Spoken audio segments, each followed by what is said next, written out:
Here's a call in Jeremiah chapter 4. Look at what's north. Look at that city. It's a major city. I believe that was Homs, Syria. It was about the size of Jacksonville. If Israel will return to me, saith the Lord, Jeremiah 4, shall return to me, and if he will remove his abominations out of his mouth, and fear before me, and swear the Lord lives with truth, in judgment and righteousness, then shall nations bless by him. Are the nations blessing Israel right now? Or do they consider Israel a blessing? No. They will someday. And by him they shall praise God in Jerusalem. For thus saith the Lord to the men of Judah and to the inhabitants of Jerusalem, break up fresh ground for yourselves, and sow not among thorns. That's what Messiah said, isn't it? Circumcise yourselves to your God, and circumcise your hardness of heart, ye men of Judah and inhabitants of Jerusalem. Lest my wrath go forth as fire and burn, and there be none to quench it, because of the evil of your devices. So we look at Israel steeped in the occult, today even, and largely not receptive to the gospel, the good news of the Messiah, King. Instead, doing everything they can to go back and revert back to the ways that were, and not the ways that are, not the ways that are and will be. And the Father does what he does is he brings disaster from the north. Declare ye in Judah, and let it be heard in Jerusalem. Sound the trumpet in the land. Cry ye aloud, and ye say, gather yourselves together, and let us enter into the fortified cities. This is warfare terminology. Gather up your wares and flee to Zion. Hasten and stay not. I will bring evils from the north, a great destruction. The lion is the word in Arabic, Al-Assad. That's his name in Arabic.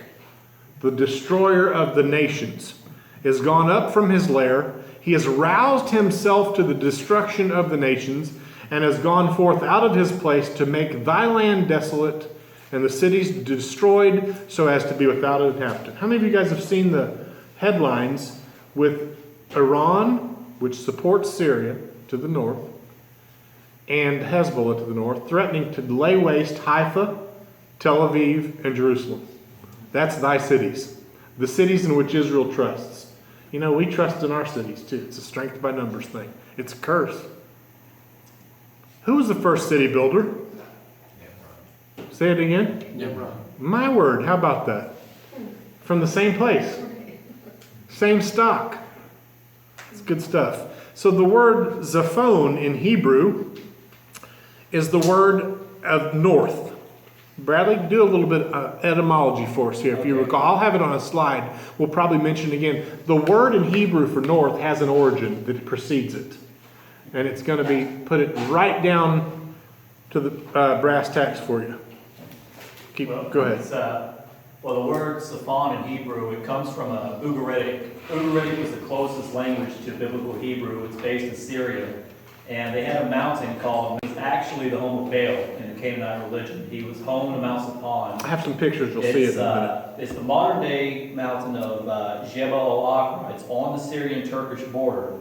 And anyway, in the Hebrew, they adopted this word. It became a general expression for the word north, but it also referred to that mountain. So oftentimes when they speak of the enemy from the north, yes, on the one hand, it's giving you a geographical origin from whence the enemy arises, but it's also giving you it's casting the whole thing as a contest yet again between northern Baal and worship of Israel's God. Our Father, right. And that constant, that's the same thing we have here in the last days. In Daniel chapter 11, the conflict is between north and south, Syria and Israel. So Jeremiah speaks of a wayward Israel and the cities in which you trust being given over to a leopard. Now watch this. Also the wolf of Arabia or the desert, even the lion that will slay them. So wherefore a lion out of the forest, Al-Assad is the Arabic name, out of the forest of Arabia, called a wolf of Arabia, a wolf of the evenings, shall spoil them, and a leopard will watch over their cities, Every one that goeth out thence shall be torn to pieces because of their transgression, because their transgressions are many, and their backsliding increased. A lion is the Arabic word Al-Assad. From the North Levant, Sapan, in the Latakia district of Syria. Very north part of Levant. You guys doing okay? Yes, I was just telling you. Yeah. That's pretty cool. Oh yeah, wait, just wait. Now this whole leopard thing is incredible. I can't get away from it. So, I mean, are we talking about natural animals, or is there something that the Father wants us to see here? Is a leopard going to destroy cities? A natural physical leopard? No. Okay.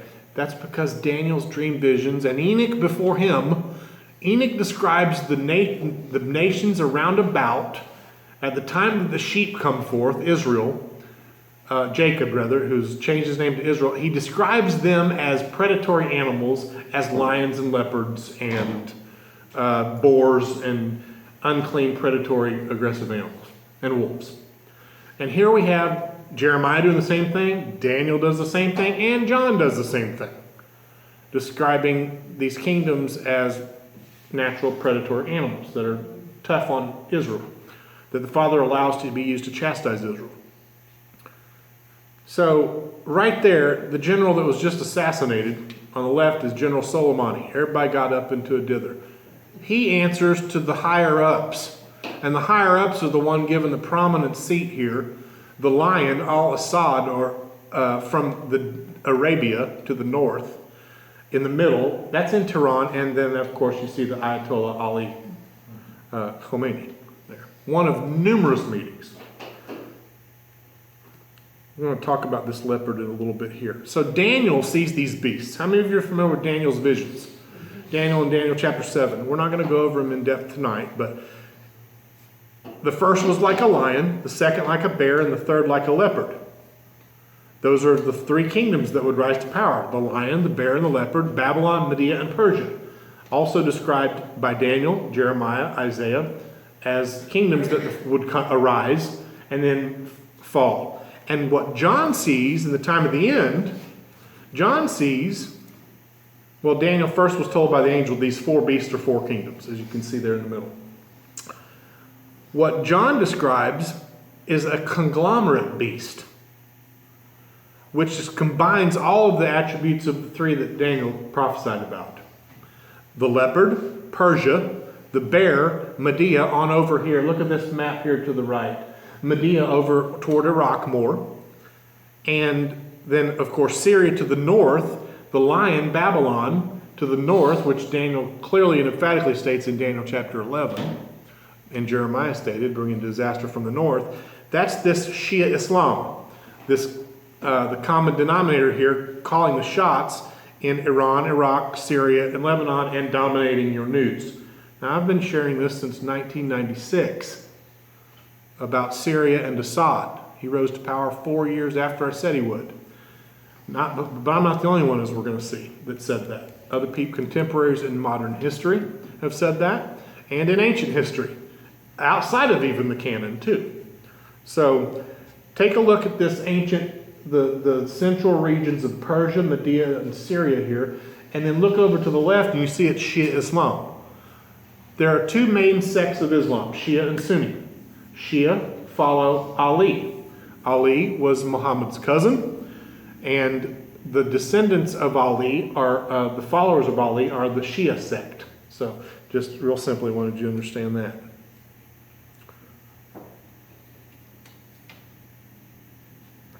If you don't believe the prophets, believe the words from Persia themselves. The Father said, I will put a leopard in charge of your cities. They will watch over your cities. That's not a good thing. The sheep. The sheep are being watched over by a leopard. Look at what they say. We will leave Tel Aviv and Haifa. We'll level it to the ground. Iran's latest threat to Israel. New Iranian general to lead Quds force. Quds is the word for Jerusalem. So this is a guy that replaced the guy we stamped out. And he comes in and says, new Iranian general to lead Quds force as Iran threatens the U.S. with harsh revenge for killing Soleimani. Hezbollah. Now see, remember, where did the Father say he will bring destruction from? He said he would bring destruction from the north. Hezbollah is in Lebanon to the north. Hezbollah will attack Israel if U.S. responds to Iran attack.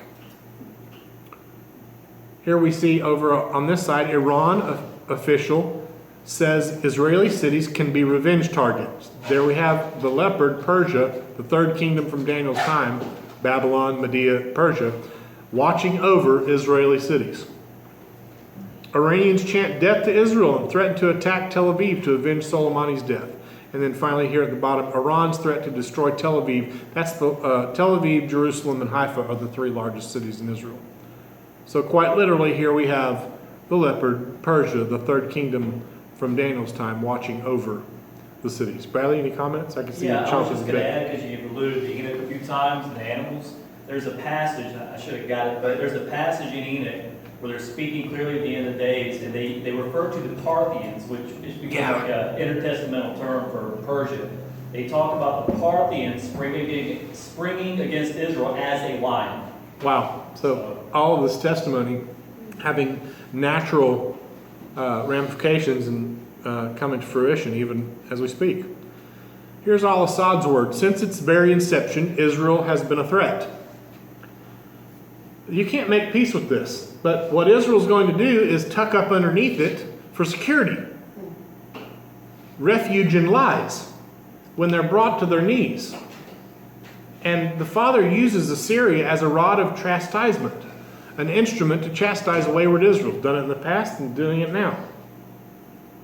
Who were it was the Syrians that led to the later celebration of Hanukkah. The compromise, but before that you've got compromise with corrupt Israeli priesthood, compromising with Syria to the north. And then the Father turns them over to their own devices and allows them to be plundered. And that's exactly what we're seeing happening now and what the prophets foretell. It's the mission of the Islamic Republic of Iran to erase Israel from the map of the region. If we search the entire world for a person more cowardly, despicable, weak, and feeble in psyche, mind, ideology, and religion, we would not find anyone like the Jew. Notice I did not say the Israeli. He doesn't say the Israeli because they don't acknowledge Israel's existence. Assad said in a recent interview with some news institution that there is no Israel except for the Israel which used to exist.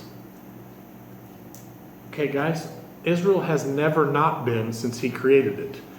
Any promise you have, I'm not talking about the nation state. I'm talking about the people of Israel scattered abroad. We are grafted into, we are Israel. It's a Semitic contraction which means Yasher El, which means the upright before God. So, how many of you want to be upright before God?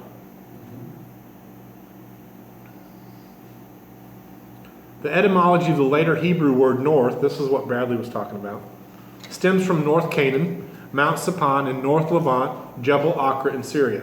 See, that's Syria, the boundary in the middle. And at the very top of the north, this is where Assad was born.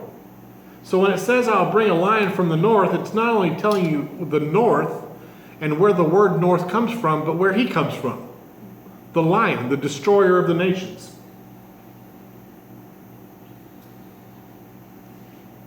It appears in the Hebrew scriptures as Mount Zaphon. In ancient Canaanite religion, Mount Sapon was sometimes accounted as the home of all the gods, not only Baal and his sister.